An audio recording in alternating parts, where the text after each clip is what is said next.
Hi, here we are again. So today I'm here to tell you about Zillow and Realtor.com and Redfin and all those. All those can do is show you pictures and a walkthrough and maybe a drone picture and all that. It all looks very nice. But then when you go there, that is what Zillow cannot show you what's really going on.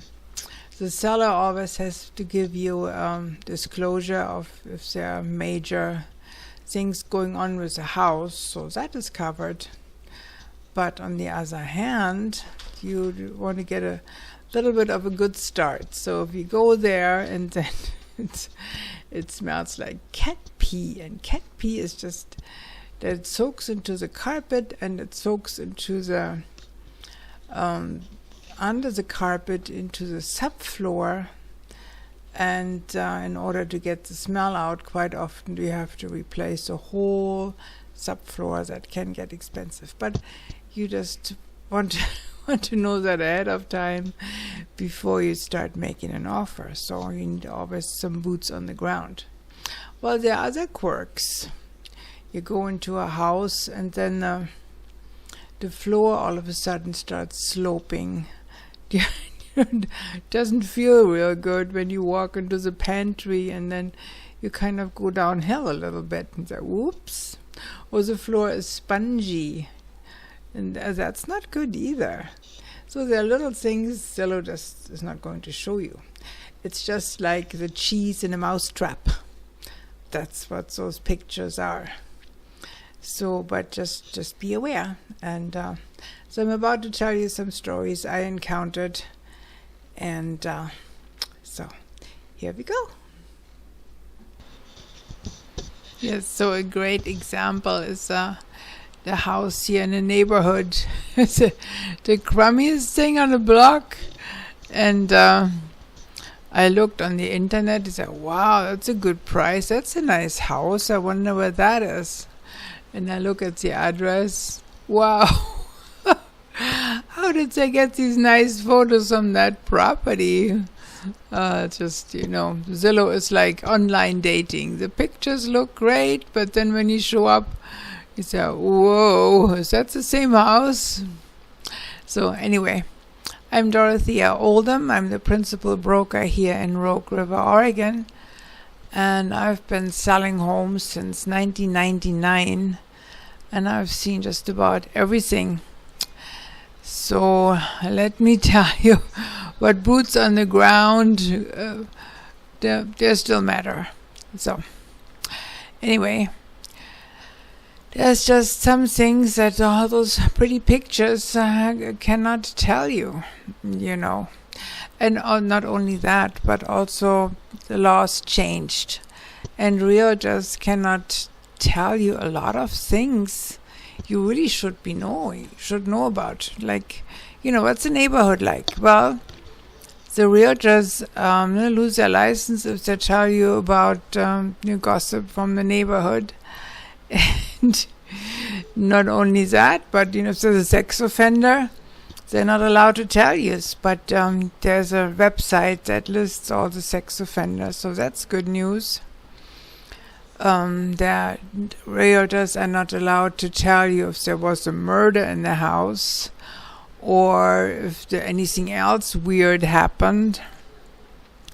Neither your buyer's agent nor your selling agent is allowed to tell you. So you need to find a workaround for that one.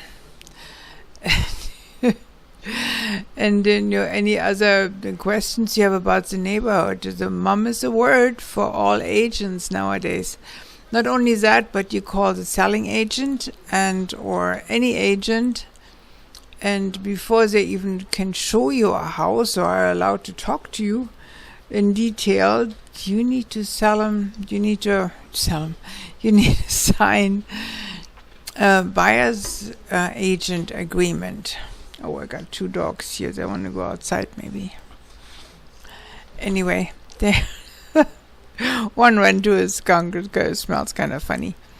So anyway, where was I? Yeah, they nail you down with paperwork right away. And then there was a big lawsuit at the beginning of the year, and so the real estate agent got a spanking for price fixing, supposedly, because most realtors, they just charge 6%, and then this comes out of the seller's pocket when they're at closing. That's just a normal procedure. Now they changed that. They said, no, you can't tell the seller to pay the buyer's agent. But the buyer's agent does a lot of work too, and advertising and all that stuff. So who's going to pay the buyer's agent? Now, that's a big tackle. Now the buyer's agent has to call the seller's agent and say, are you going to pay me? And then they say, well, maybe. This house might pay 2%, and that seller might pay 1%, and this seller might pay 3%. So then, of course, the real estate agent, the buyer's agent, will show you those houses that pay the most commission, or they're right into the contract with you being a buyer's agent, that you will have to pay them 3%. But then what usually happens is that when you make an offer, we write in the offer that seller agrees to pay the buyer's agent 3% or something like that, or 2% or whatever your agreement is, depending on the price, I suppose. So anyway, so that's the first rigmarole. And then you need to show up with proof of funds of some sort, and a letter usually is sufficient that says from the bank or some financial guru, he can afford this house, or a loan officer, pre-approval letter. And then the seller, I think, has to approve if your proof of funds is acceptable to him. So, my goodness. Anyway, back to the houses. That's more interesting anyway. Yeah, so then I was in Montana and my daughter in Oregon, and she bought a house here with a different realtor, of course. They had a home inspector, and they said the heat pump works fine. Well, it was not a specialist for heat pumps, because they're a whole different animal. So along comes winter, and I get a phone call from my daughter. It says, Mom, it doesn't get any warmer than 60 degrees. Yeah, so they had to use a fireplace. And and it was $12,000 to replace the heat pump. So careful, get a specialist to do that. So they had bought a house that was bought by a flipper. The people buy fixer-uppers and they fix it up and then they sell it again, and it looks great. But in German we say oben hui und unten pfui. It looks great on the first impression, but then if you look underneath it all, then it's that could use also some improvement. They might put some nice bathroom fixtures in, and it looks really snazzy, but then they leave the old pipes and stuff like that. So be careful. And then there's a lady in Montana when I was in Jefferson County. She had bought a large property, I think at least maybe 40 acres at least, I think, or 20 or 40 acres. And she was just up in arms because they wanted to build there, but the neighbors kept traipsing over the property, and some other people come, oh, we always hunt on this property, and they couldn't keep the neighbors out. They put up fences, and they cut the fence, and so it's just, only because stuff looks great on Zillow, be careful. You gotta do some heavy-duty checking before you commit yourself. So another fun item are barns. What lives in the barn besides the stuff that's supposed to be there? Is there, raccoon family, skunk family, a mice infestation? And another problem was when I was in Montana, people wanted to sell a motel. But they had fed the caretaker there, or the manager, had fed all the stray cats in the neighborhood. They had at least 20-some kitty cats there, and they couldn't sell it with all the kitty cats. So I was helping out, and we got cages and from the Humane Society, and put the stray cats in there. And I was driving all over the countryside, distributing them in farms. I wanted people who wanted barn cats. And they were wild. Oh my gosh, I had a contract. They said, yeah, I take 2 cats. So I took them 2 cats. Boy, they were wild. They're climbing the walls, walking on the ceiling. Oh, what a disaster. And then I popped the cat into a cage, and it bit me. Boy, cat bites are nasty. So I had to go to the hospital with that one. Oh yeah, we might have to amputate. Thanks a lot. That's not going to happen. So I did my magic tricks and I got it back to life. But my goodness. Anyway, that's another problem. So we are not alone in this world. We have to make sure we don't have some crazy things going on. Or here, even my dog, for some reason, she went out one afternoon and came back, and she was torn up. Her whole side was torn up. Some deer got a hold of her. The deer had babies, and something caught her with antlers. And when I went back where that happened, I saw she had a suit on, a blue suit, and there was a blue thread hanging from the tree. So the deer must have really threw up up with the antlers, I suppose. Anyway, our whole side was ripped open, and we had to get it stitched from head to tail, so to speak.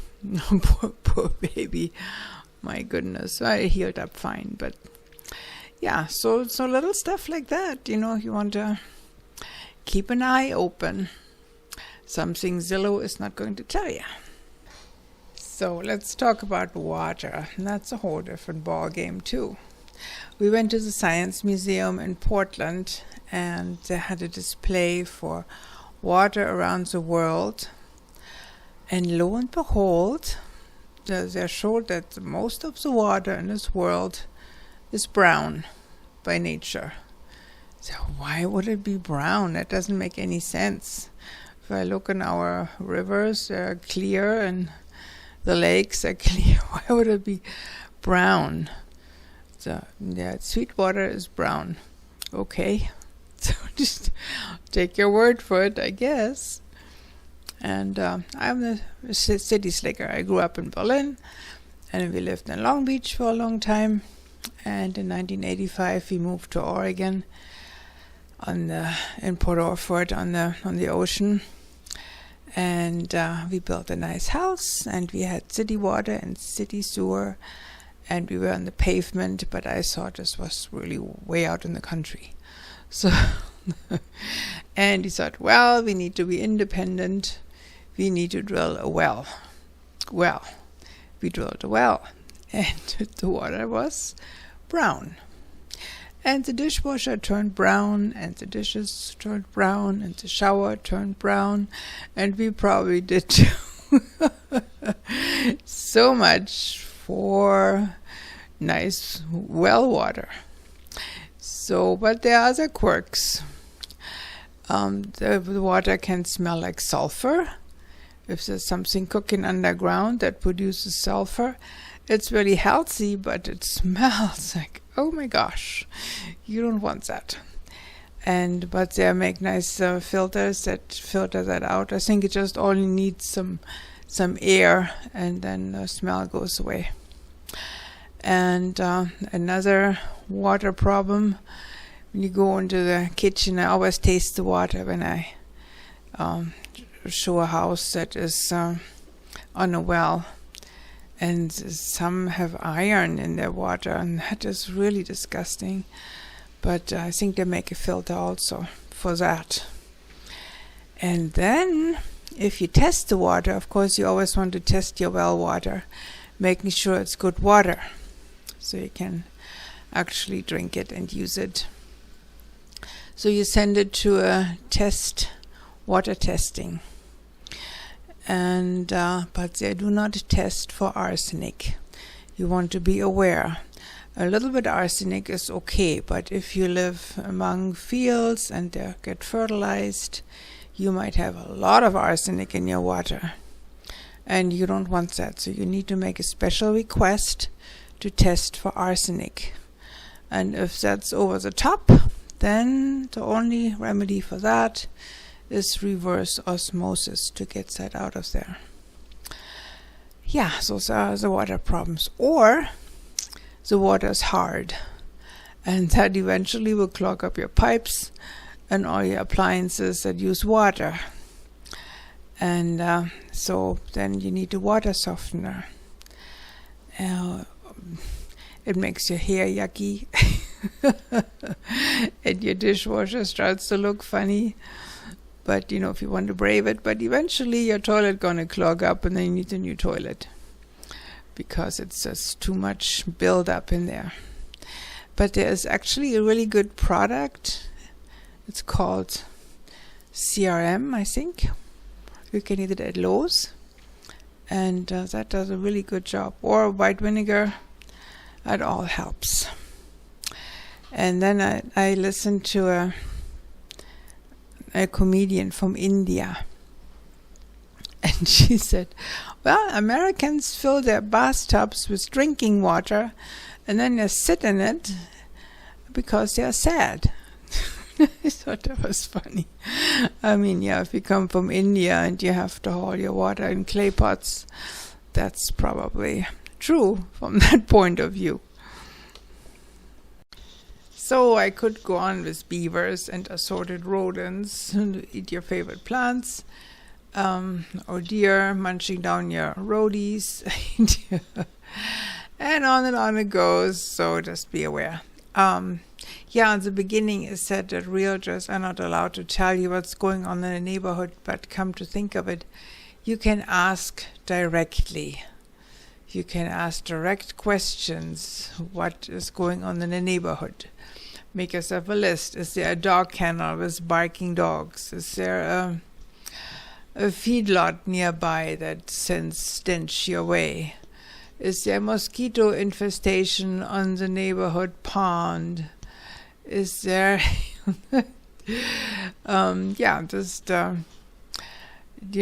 what was going on in the house? Is there, somebody died or somebody, whatever. So just make yourself a list and just ask direct questions. And the realtor and the seller then have to comply and tell you what's going on. But except for sex offenders, you still have to go to that website. There's no way around that. So, just keep an eye on the neighborhood, because it takes...